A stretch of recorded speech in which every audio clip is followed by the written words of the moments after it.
Noon starts right now. We start with late breaking news this noon. A day on the water turning dangerous. All of this unfolding at Calaveras Lake Park. Our Jonathan Cotto joining us live from the scene. So, Jonathan, what can you tell us?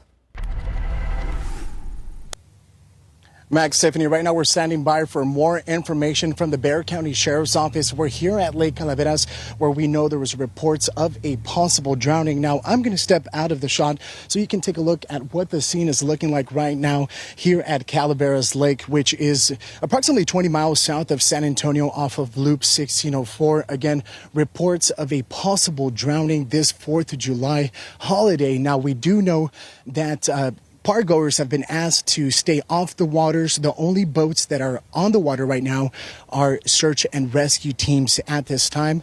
We've seen a couple of units from the Bexar County's office arrive here at the lake, as well as the game warden.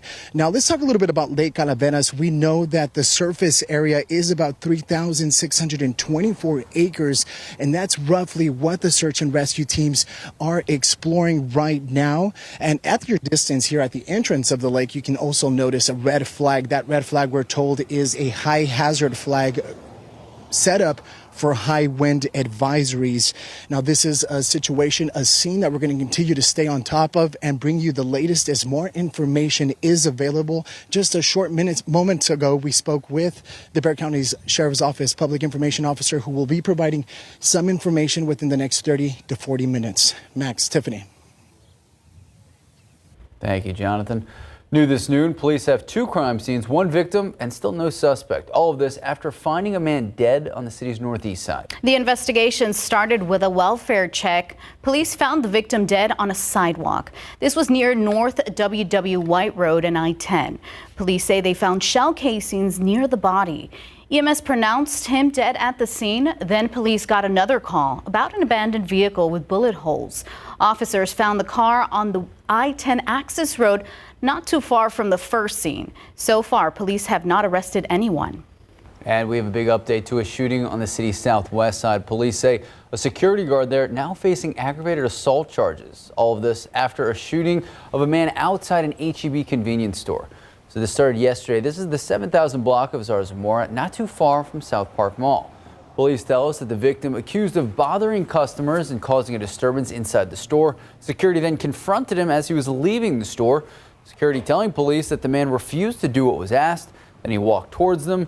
That's when police tell us the security guard shot the victim. He was taken to the hospital at last check in critical condition. Also new this noon, police say they were able to track down a stabbing suspect on the west side. It all started with an argument between 2 men at an apartment complex on Tulipin Walk, not far from Lanier High School. Police say things escalated and one man stabbed the other in the chest and arm. Then the suspect ran off. However, police were able to find him nearby and took him into custody. And police tell us that a store clerk tried to stand up to a crook, ended up getting hurt. They tell us a man walked into this gas station on North New Braunfels and I-35 around 5:30 this morning. Police say he appeared to be trying to take some items from the store. The clerk confronted him, told him to leave. As he walked out, we're told he grabbed a couple more items. Officer says he ended up going back inside, breaking the glass door and cutting the clerk. We're told that clerk is expected to be okay. However, the suspect did get away. And a look outside with live cam, 88 degrees. It may not seem like it's very hot, but it is, Justin. Yeah, I was just out there. It's still steamy. The clouds are a bit deceiving, but at least we do have the clouds, and they've been helpful so far in the sense that it's kept that temperature from really racing up there into the 90s. And I think we're going to enjoy temperatures today in the mid-90s versus, say, 100 this afternoon because of the cloud cover. We're also noticing some showers along the coast. These have been generally pretty light and staying well to our east and southeast, but it's possible that 1 or 2 of these could work a little closer to San Antonio as we get into tonight. So far, nothing around the city as we speak, and I don't expect much over the next couple of hours. It'll take until late this afternoon for anything to pop up, if we see anything at all. Our rain chances are really pretty low here, just 10%, so our July 4th looks pretty good, just a little cloudy, and look for the rain chances to drop off after 10 p.m. How about that fireworks forecast tonight? Temperatures will be in the 80s, warm, a little bit breezy. We're going to watch those winds today. They could gust from time to time out of the southeast, 10 to 15 miles per hour. we do have some hotter weather on the way, unfortunately. We'll show you that, and we'll take a look back at some history, too, coming up here in just a couple minutes, guys. Thank you, Justin. And on our nation's Independence Day, there's so much to do. You can find out so many celebrations in and around our community. For a full list, just head to KSAT12. Scan the QR code on the screen. Take a look. We have a lot of fireworks shows. We have parades. Tiffany Huerta's out and about this morning. It looked awesome. It was amazing. All right, and a reminder for people here in the city limits of San Antonio, you cannot use the fireworks in our city limits. It's actually illegal. Police say it is a Class C misdemeanor. That can carry up a fine of up to $2,000. SAPD asks anyone who sees the reckless use of fireworks to call the non-emergency number, that number on your screen, 210-207-7273. Again, this rule applies to people living inside the San Antonio city limits. And the Department of Public Safety says it will have extra troopers on the road, and they're reminding everyone to celebrate safely. So plan ahead if you're drinking, move over or slow down if police, fire, EMS, tech-stop vehicles, or tow trucks are stopped with their lights on. Everyone in your vehicle should use a seatbelt and stay off your phone and be aware of other drivers. And don't cut in front of large trucks or slam your brakes in front of them. And a lot of folks are enduring the South Texas heat to celebrate today.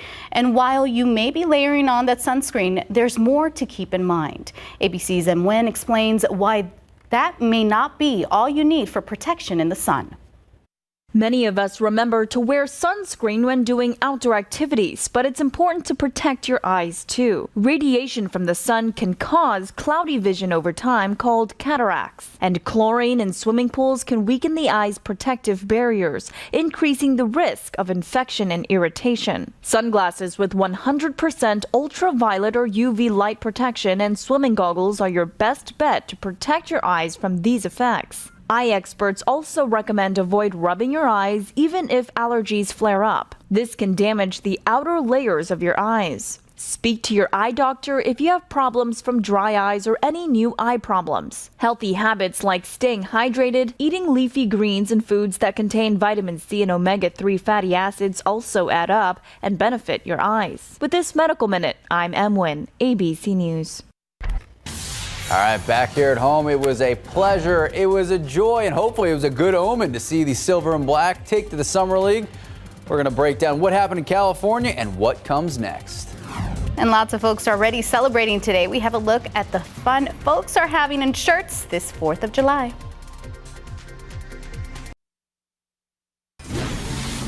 Welcome back. Most municipal offices will be closed, but police, EMS, and fire personnel will remain on duty. Some city pools will also be open in case you need a break from the heat. We have a complete list of what is open and closed on KSAT.com. And there's no shortage of festivities this 4th of July. The City of Shirts, the 47th annual 4th of July Jubilee taking place. Here are some of the sights and sounds of the celebration downtown. The City of Shirts was filled with bands, floats, and fashion. Shirts Parkway was covered in red, white, and blue for the 47th annual 4th of July Jubilee. We like the lights and the sirens. The event kicked off with the Let Freedom Run 5K, followed by a parade in downtown. Happy Independence Day! For Shirts resident John Durnford, this parade brings back special memories. Earlier years, my daughters, when they were in high school, they were on the drum line at Steele High School, and they'd come out and march, and we loved watching them. Today, John watched the parade with his daughters and his grandchildren, while also honoring his dad. I'm Air Force. This is my father's ship. He was a World War II veteran. I thought today I would wear his hat. For John, today is a celebration and a day to reflect. I love being an American. I mean, it's a great blessing to be free. That was a great story. Thank you, John, and to everyone else for their service, fighting for our freedom. All right, one event everyone is waiting for, the big 4th of July celebration in our nation's capital. The big performance, well, we got singers, we have musicians, and of course, thousands and thousands of fireworks lighting up the Washington, D.C. skies. The man behind it comes from 4 generations of professional firework displays. So what makes this D.C. show different from all the rest?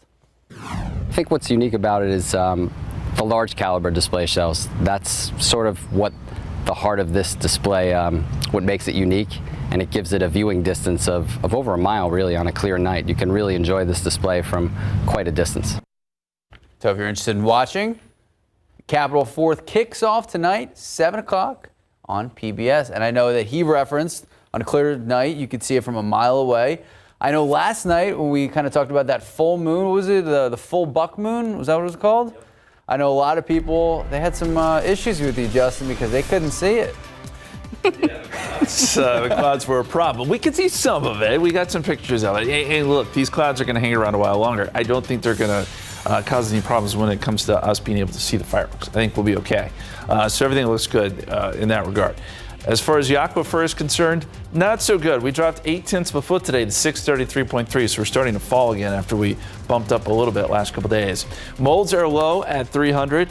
We'll take a look at some rain chances that we have today, some small ones, and rain chances coming up next couple days after the break.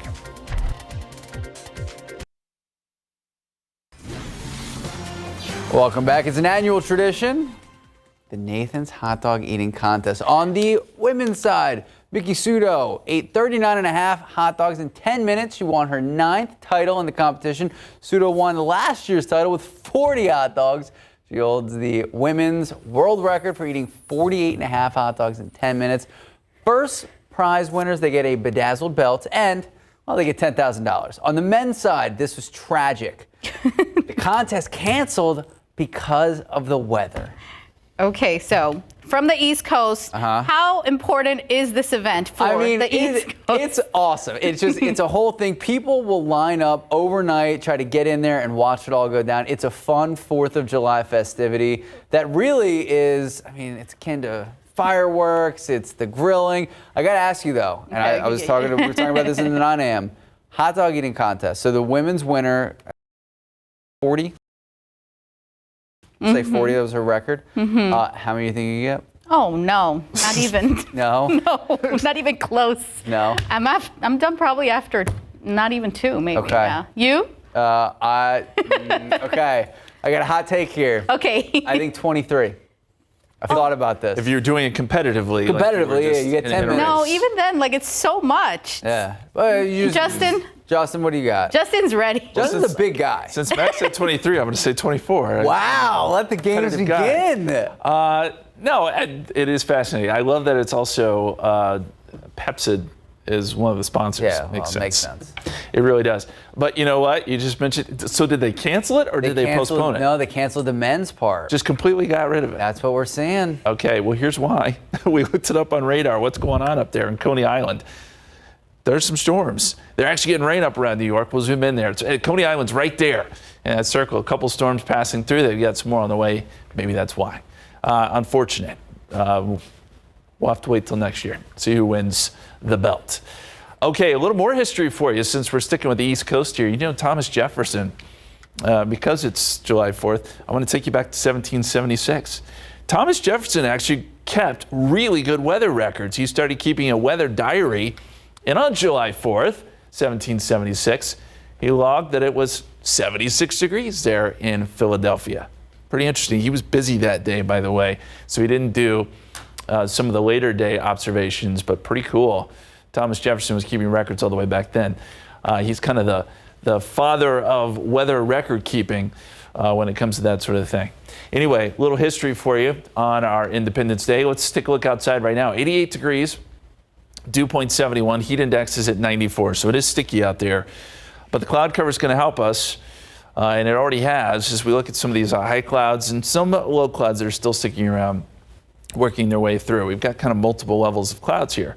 But as long as they're there, we're going to see temperatures not get completely out of control this afternoon. 85 at Hondo, 83 Kerrville, 88 in New Braunfels, 87 in Gonzales, 89 and mostly cloudy in Pleasanton, and right around that 90-degree mark here in town. We are registering some places at or a little bit above 90, including Castroville and Port SA.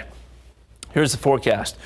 What about rain, you ask? Well, I think we could see some showers, and we showed you the radar earlier, east and southeast of San Antonio. I don't know that we see much here. I can't completely rule it out. This model does want to keep a shower or two around when fireworks go off around 9 o'clock. We'll see. We'll keep you posted. If something does pop up, we'll certainly let you know. I just think the odds of that are pretty low. As we get into tomorrow, same story. Some showers and storms along the coast. The sea breeze could try to make a run at San Antonio by the afternoon, so that means there is another shot, maybe a little better shot at some showers and storms tomorrow. Still low chances, 20%. But if we could get some rain, man, that would be fantastic. Because after Friday, our rain chances basically go away. Forecast for today, 96 at 4 o'clock. We'll call it partly to mostly cloudy. There is an outside chance again at a stray shower or two. And then by tonight, clouds build back in, and we'll do this all again tomorrow. By the way, the winds will be a little stout too out of the southeast. It'll be breezy from time to time, including tonight when we have our fireworks going on. Temperatures will be in the 80s. Southeasterly winds 10 to 15 miles per hour. So it could be a little bit breezy from time to time today. As far as temperatures go, next several days, I think we stay in the mid 90s here until we get into, say, Saturday, Sunday, Monday, and that's when temperatures really start to build because our heat high starts to move back in. And on top of that, we're going to have these heat indices to contend with. Heat indices jump back up into the triple digits as we get into Friday, Saturday, Sunday. So just be prepared for more heat. And as we look at the forecast, we put it all together here. 20% chance of rain Wednesday and Thursday.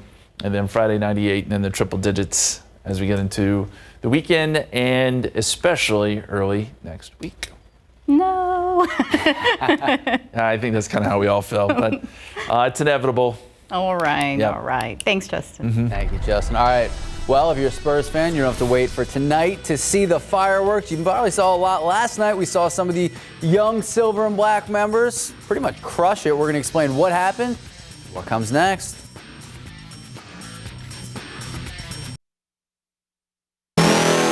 Welcome back and go, Spurs, go. All right, NBA really has become a 12-month-a-year sport. We finally got to see some young Spurs action taking on the Hornets, Summer League, Sacramento. Let's roll the highlights. Completely dominant early. We have Julian Champagnie starting off early. We had a 3-ball drive between 2 defenders, layup, and then there we go. Dominic Barlow, baseline for the dunk. Spurs led 30-11 after 1 second quarter. Overall number 2 pick behind Wemby. We got Brandon Miller here, finally get his first NBA bucket, quote-unquote NBA bucket. But the first half, all Champagnie. Watch him drive to the basket, 2 and the foul. Pulling up from 3 right on the break. Spurs led by 26 points at halftime. Julian, we're first name basis here, 20 points. San Antonio's biggest lead was 28. So let's go to the third quarter. Here we go. Champagnie picking up right where he left off. Burying, look at that. Swish. 3-pointer, extended the Spurs lead. And then this guy, Eric Stevenson, showing off the long range, hitting this 3-pointer with the shot clock winding down. West Virginia Rook scored 8 points in the quarter, finished with 13 off the bench. And then Barlow, Dominic Barlow, putting on the exclamation point with a huge one-handed jam. We're going to slow it down for you on this one. Right down the middle, Spurs win big, 98-77. San Antonio's biggest lead was 32 points. It looked pretty great last night. Don't worry, they're going to pick it right back up again tomorrow, taking on the Lakers Summer League team, 5 p.m. Then on Vegas, we finally get to see Victor Wembanyama's expected debut Friday night. Here we go, from Spurs to, well, kind of the same organization. Hard to believe, but SAFC, they've reached the midpoint of the regular season. The defending champs looking to make a push to the top of the table. SAFC currently sitting in 3rd in the Western Conference standings, 7-7 and 3 record after a tough month of June. SAFC getting a big win this past Saturday against Birmingham Legion FC, 3-1 in front of a sold-out crowd. In fact, SAFC unbeaten at Toyota Field this season, hoping to carry that momentum through the rest of July. Establishing a 27 home game unbeaten run, I feel that's highly impressive. So, you know, it's a massive accomplishment in itself. I feel like when every team plays against us, they bring their best. So, you know, we like that. We like the competition. So it's just good that we got a result and now we take it game by game. All right, when you are the reigning champ, you do have a target on your back. So SAFC, you know how we talked about undefeated at Toyota Field? Well, they're not on Toyota Field this Friday. They are at Memphis 901 FC. Their next match at home will not be until July 22nd when they host Miami FC. Well, they'll be used to the heat then because... Oh, look at that. That is fantastic. So Friday is the big day. Yep. Everyone's waiting for Friday. Everyone is waiting for Friday. All right, we'll be right back.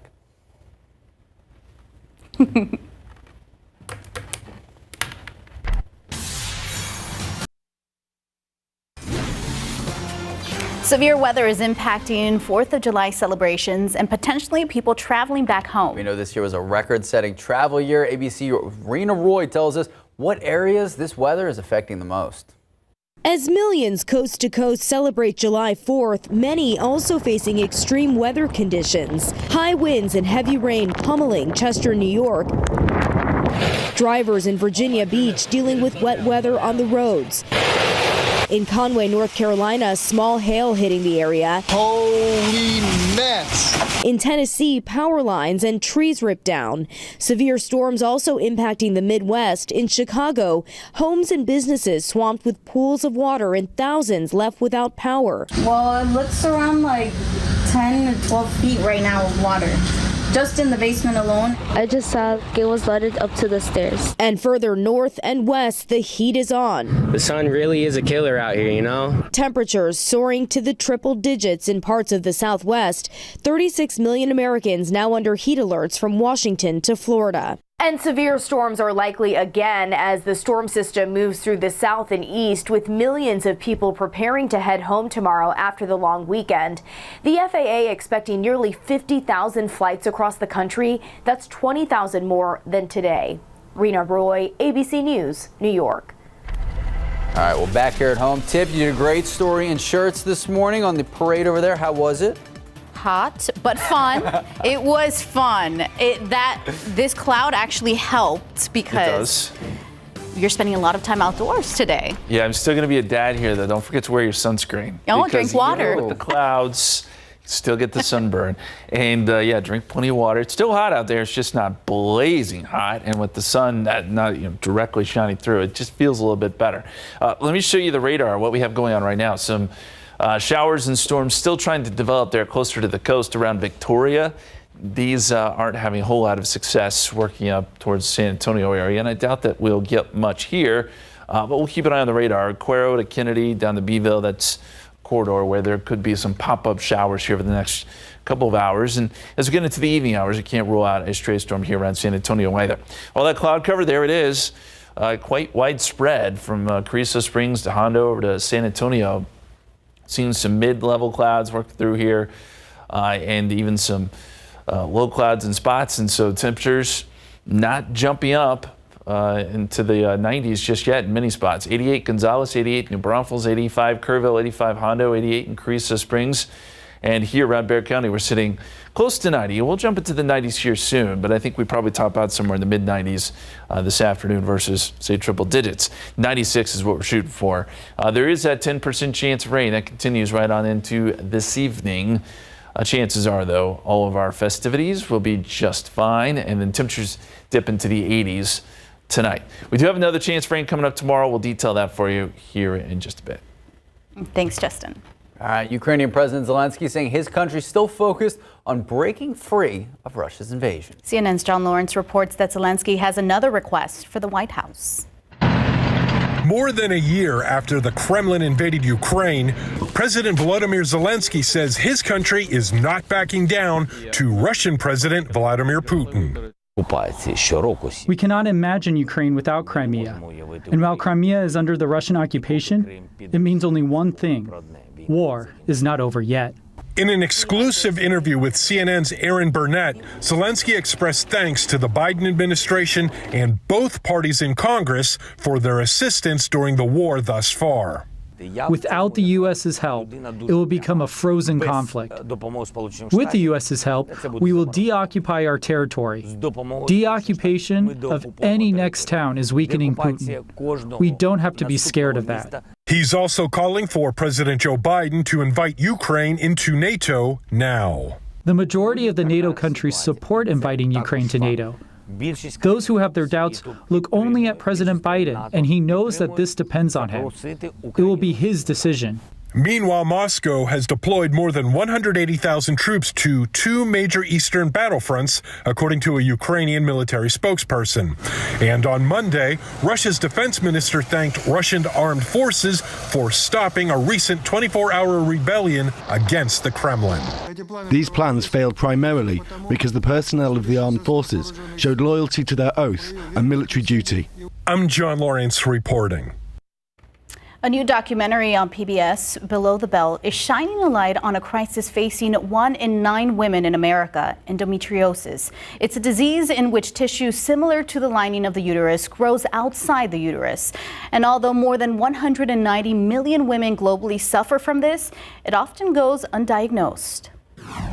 Endometriosis many times is underdiagnosed because it really has a lot of symptoms that can be seen with bowel issues, bladder issues, or even just period issues. It really is a surgical diagnosis because you need tissue to actually, quantify that this is endometriosis. It can affect the quality of life due to severe pain, fatigue, depression, anxiety, and infertility. The filmmaker behind the movie hopes to give a voice to the millions of women in crisis. Well, a new report shows people in the South and Midwest are more likely to smoke and smoke more than the rest of the United States. The report, published last week by the anti-tobacco nonprofit called Truth Initiative, data shows the South and Midwest have about 21% of the U.S.'s population, but 28% of the nation's smokers. The number of smokers is about 50% higher than the rest of the United States. The report also found that these regions smoke in greater amounts. An average smoker in the South and Midwest, they go through about 53 packs of cigarettes a year compared to the average 29 packs for the other parts of the U.S. Cars today are safer than ever before, but for pedestrians, vehicles haven't been this dangerous in over a generation. A study by the state highway safety offices says American drivers killed at least 7,500 pedestrians last year. That's the most of any year since 1981. Experts say faster driving speeds, a lack of pedestrian-friendly roads, and an increase in high-riding trucks are some of the reasons for the rise in deaths. And just between 2010 and 2021 alone, pedestrian deaths rose by 77%. We now turn to the gun violence erupting across the United States. More and more concerns about safety through the 4th of July. ABC's Faith Abube explains what unfolded overnight. Multiple shots fired. Overnight, chaos at a 4th of July celebration in Philadelphia as gunfire sent people running for their lives. Officers finding multiple people shot, at least 5 of them killed. Investigators say as the responding officers were helping the victims into patrol cars, they heard more gunfire. The officers running towards the suspect, who reportedly was wearing a mask, a bulletproof vest, and had a police radio. So when we took the male into custody, we recovered his rifle and another firearm. 50 spent shell casings recovered at the scene, but officers say they have not yet identified a motive or a connection between the suspect and the victims. In Fort Worth, Texas, investigators also piecing together what led to this shooting after Como Fest, an annual July 4th celebration. No idea at this point. We don't know if this is domestic related, if it's gang related. It's too early to tell at this point. Investigators say they found 11 shooting victims in a parking lot, one of them a juvenile. At least 3 of the victims have been pronounced dead. The recent spate of gun violence putting officers on alert as people gather for Independence Day celebrations across the country. And to be clear, law enforcement agencies say they have not seen any specific or credible threats to 4th of July events, but they are always on alert for bad actors when it comes to high-profile events and mass gatherings. In Washington, Faith Abube, ABC News. A federal judge is blocking a Florida election law that would set limits on voter registration in the state. The bill would have blocked non-citizens from voting, including those who have permanent legal residency in the U.S. The chief U.S. district judge for Florida says, quote, while Florida has a right to change its electoral system, the specific law violates the U.S. Constitution, end quote. And sticking with the courts, just days after the Supreme Court restricted the use of race as a factor in college admissions, 3 Black and Latino groups filing a federal civil rights lawsuit against Harvard. The group says Harvard's practice of giving preferential treatment to applicants with family ties or wealthy donors is discriminatory. The lawsuit claims 70% of so-called legacy applicants are white, and they receive a substantial boost because of their status. A spokesperson for Harvard says the university will not comment on this lawsuit. If the complaint against Harvard is successful, it is likely that other institutions will have to drop the practice too. One of the things that Harvard can do to make that even better is to eliminate any legacy programs where they have preferential treatment for legacy kids. A recent study found that for one Harvard class, 70% of legacy students were white, and being a legacy student made an applicant roughly 6 times more likely to be admitted. All right, flying cars could be taking off a lot sooner than we thought. We have a look at what these vehicles might be able to do in the air and on the roads.